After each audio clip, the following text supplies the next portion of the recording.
Sup guys, it's Kosh and welcome back to CivIdle. Today we have this fantastic village with 25 billion empire value and we will increase it as well.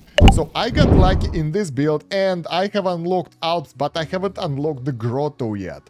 What I would advise for you guys if you're doing the long runs, and this is only for the long runs when you wanna go to industrial era or something like that, is to get the buildings to level 25 before you will unlock the grotto. The grotto will upgrade all your tier 1 buildings, and that includes warehouse and markets, and that's important. We'll talk about those ones who will get the grotto, so let's go explore. I'm not sure why I put the headphones on, because there are no sounds in the game. At this point, if you have a low happiness, be really careful when exploring, because that can lower your population and that might end you really fast. And there we go, we found the grotto. It's right here. It will give all our tier 1 buildings plus 5 level, and that includes a lot of our buildings. So now most of our production buildings will produce way more. Most importantly, the markets and warehouses. They can hold more stuff, they can produce more things, so things like gold mining camps will get benefit from this as well. So now that was a basic tip, alright. And today I'll talk about a build that I found really useful if you play actively. If you play passively right now, it's not really most efficient one because your storage will overflow,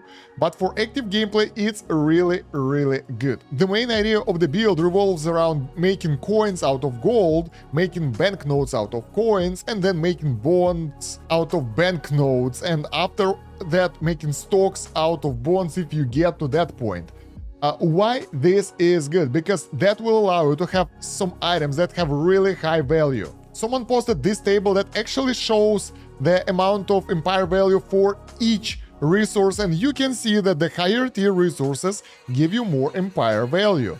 And coin is already over here giving you 42 empire value, banknote is giving you 252, and bond is giving you 1.5k, which is insane. And what's really interesting that you need 3 types of the previous tier of resources to create more, but the price increased more than 3 times. So coins should cost about 130. So if we take coins, for example, banknotes should cost 130 and it costs 250 instead. That means going for the higher tier production yields more. Now this is really cool for the empire value, because empire value will allow you to get new great person at rebirth. That will allow you to get more generals while you are pushing somewhere where you want to push to unlock some new stuff. For example, right now I want to reach industrial era, and while I'm doing that, I'm saving up all those things so I will get more generals. In the current state, I will get 7 extra people on the rebirth, which is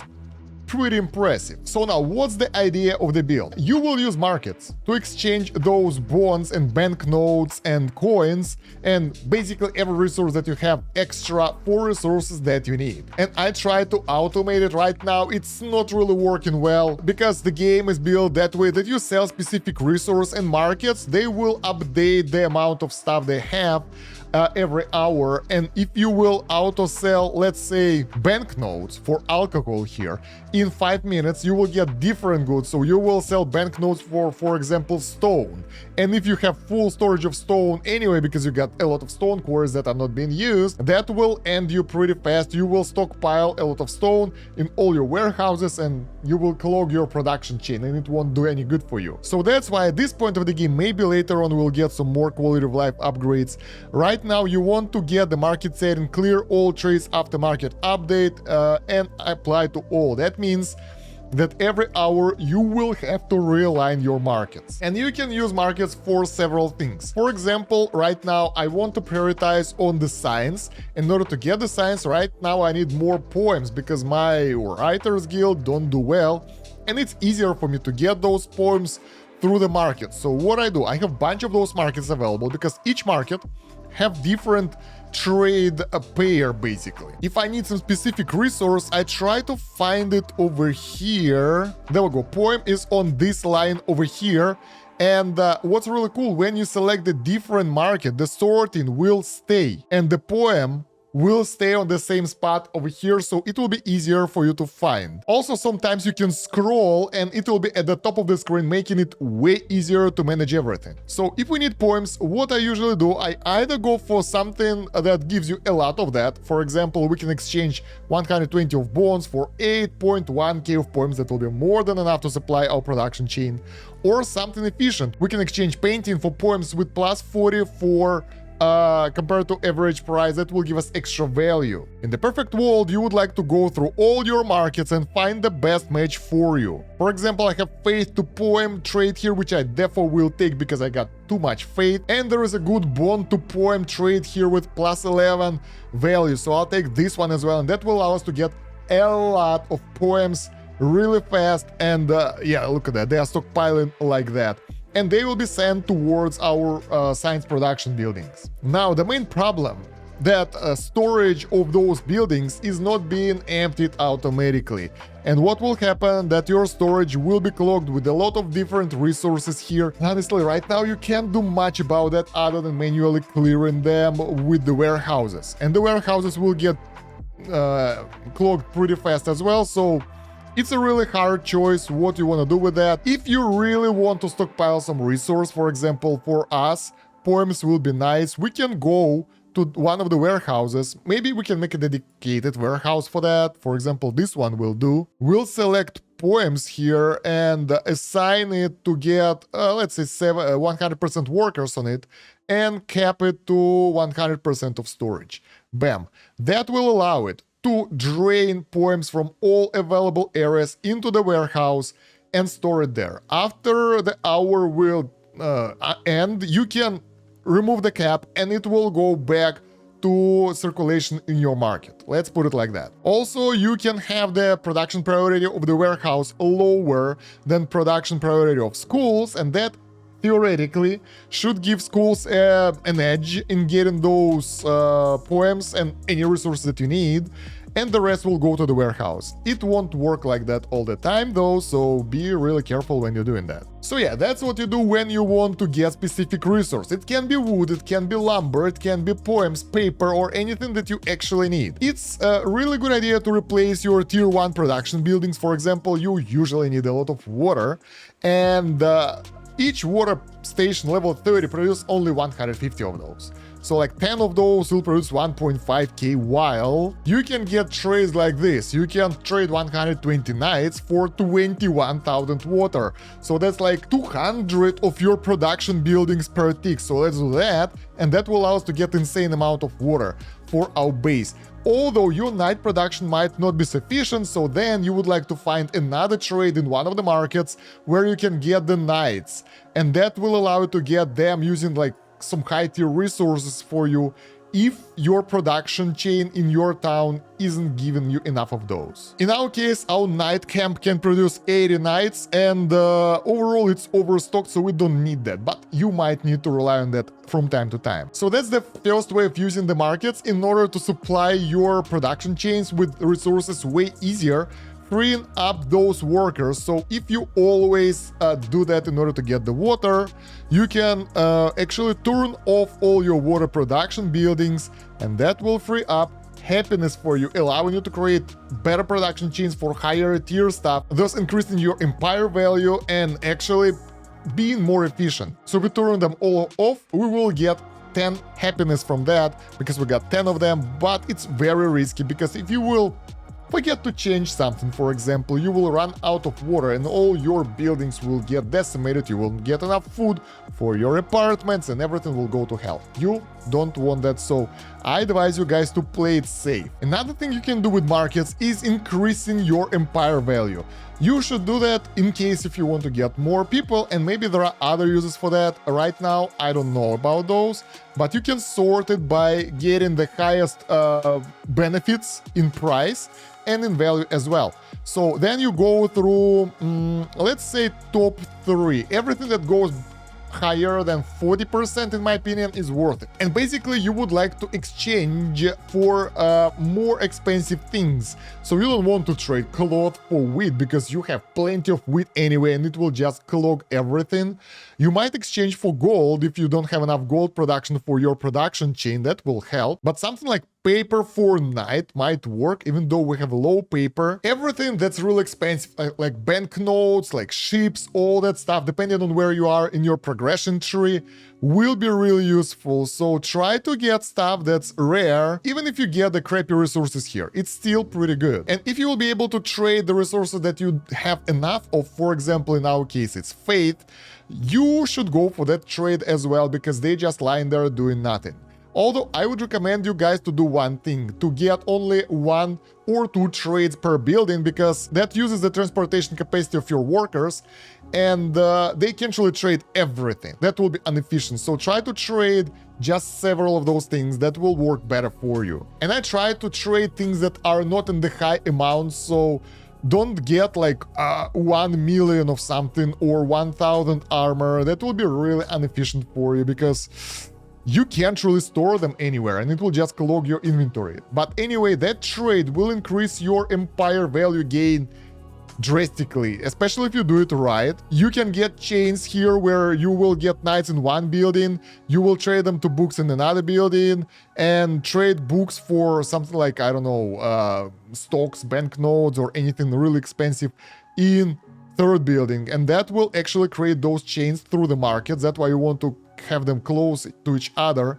and just ramp up your empire value. So yeah, guys, those trades, when they are initiated, it will take some time. It took me like 5 minutes to set them up, because there are a lot of markets and you gotta analyze everything. But if each building produces something that you really need, that you can store as well, let's get this as well, your gain of empire value will go higher and it will grow faster. Now, another good pump to empire value might be your caravanserai if you get a good spot.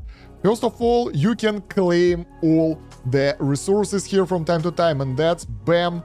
That didn't give us 6 million buff. Okay, it's not that great, but it's free, so you can get a lot of cool resources like that. Moreover, you can find the trades that will increase your trade value. For example, some people always do the same trades, and you should check the tariff. And for example, with Barky Allen over here, we can trade him coins for stocks, and that will give us 10% increase in value straight away, if we have enough coins though. In our case, we have a lot of banknotes, only everything else is low, so you should try to find the trade that want the resources that you have in a big amount and trade that. So yeah, it might not give you that much benefit, but you can trade insane amounts here. I'm not sure if you want it though, because market will give you way better value bonuses anyway. So yeah, markets are a way to go. And yeah, I also tried to build the market around the warehouse, because the warehouse supposedly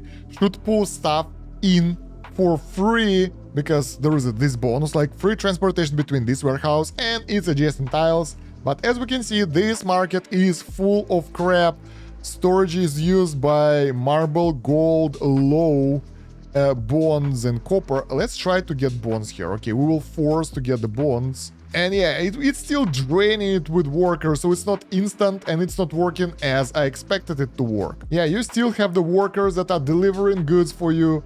And it's weird, because it makes managing markets and managing warehouses really hard. There is no easy way to do that. If you get it in the autopilot mode, it will work, but it will just pull it from time to time. I have a bunch of warehouses all around. You can see it here. It's like a good amount. All of those things are pulling stuff by default, but our markets are still full of stuff, and you can't really do anything about that right now. Only manual micromanagement will work if you will assign one of the markets to specific resource, make it import it, then when it's full you can release it, and etc.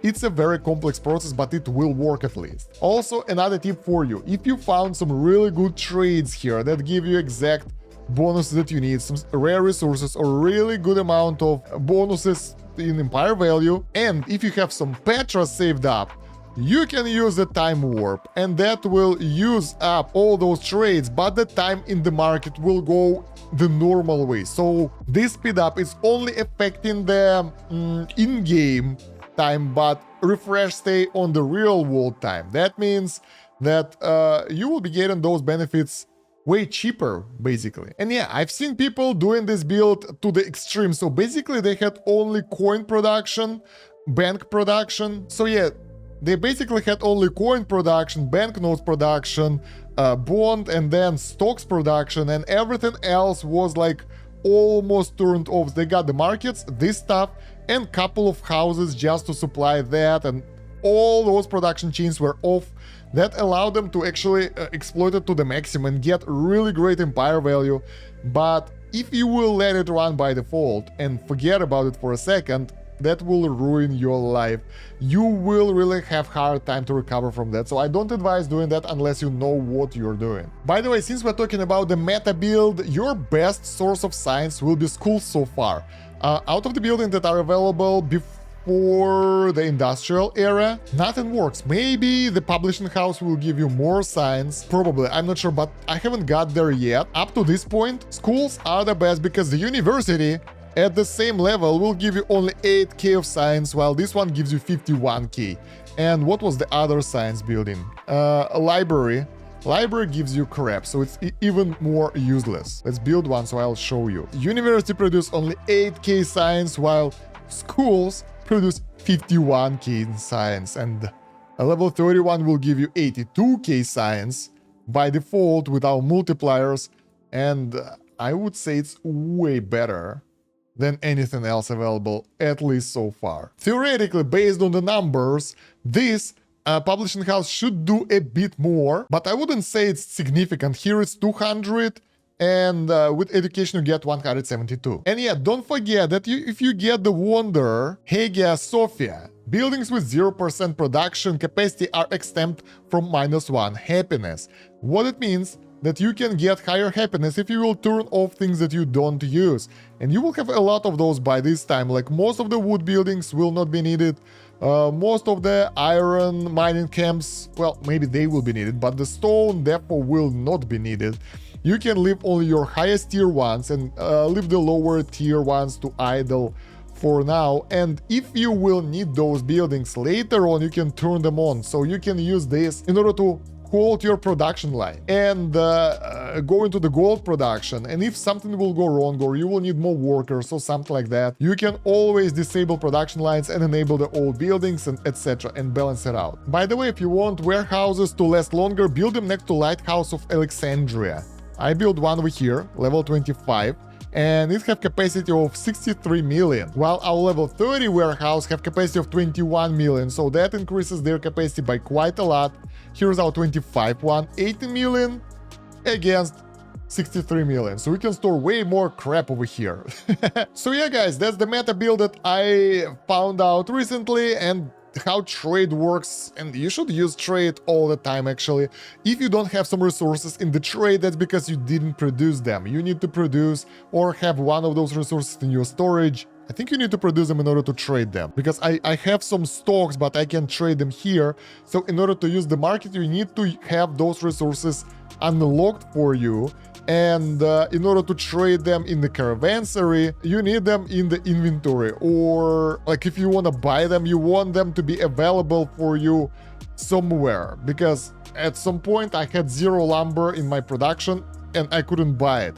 So that's how you use that. And yeah, as for the time when you should do the rebirth with this build, I wouldn't advise going as far as industrial. If it takes you too long, for me, I was AFK for a couple of days, and that's how I saved up enough resources to get here. And right now it seems stupid to reset if you can get the new great person from industrial era, right? So I'll wait a couple of hours, maybe a day, to get there and do the reset. But usually you would like to do the reset if you reached some era and the things slowed down for you, because honestly it's worth way more if you do the resets and level up your great people, other than playing the long runs for one extra great person, because leveling them up will become more and more expensive, and in order to get them to level 3 or something like that, you will need, like what, in order to get to level 3 you need 4 of them, and higher than that probably 8 or 16, I'm not sure, I don't have anyone level 3. So it definitely doesn't worth it to go for the long runs if you can farm those guys early on. That will give you way better bonuses.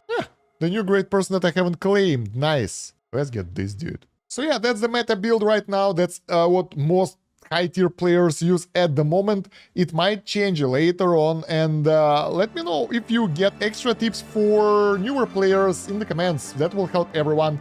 Moreover, your comments, likes and subscriptions help to promote the video in YouTube algorithm so more people can see it and learn about those cool tricks. And yeah guys, check out the video description for the playlist with more guides, and thank you very much for watching. It's been Kosh. Have a good one. Bye.